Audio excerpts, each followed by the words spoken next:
Recognizing fallacies. Fallacies are illogical statements that may sound reasonable or true, but are actually deceptive and dishonest.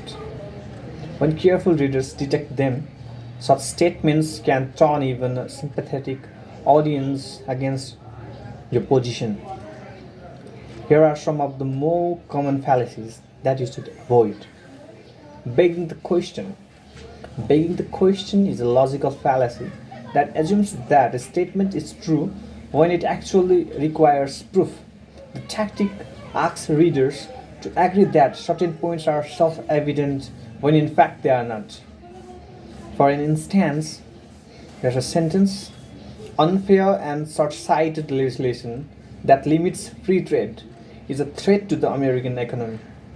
Restrictions against free trade may or may not be unfair and short sighted, but emotionally loaded language does not constitute proof.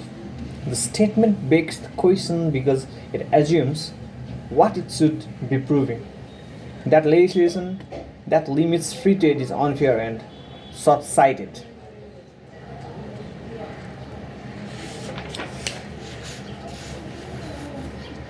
The next one: argument from analogy.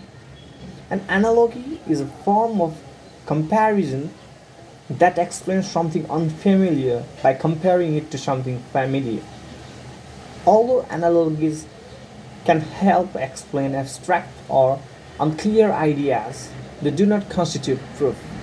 An argument based on an analogy frequently ignores most important dissimilarities between the two things being compared. When this occurs, the argument is fallacious. Here is an example.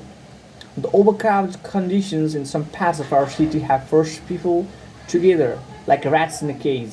Like rats, they will eventually turn on one another, fighting and killing until a balance is restored.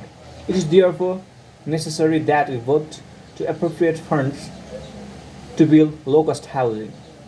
No evidence is offered to establish that people behave like rats under these or any other conditions. Just because two things have some characteristics in common, we should not assume they are alike in other respects.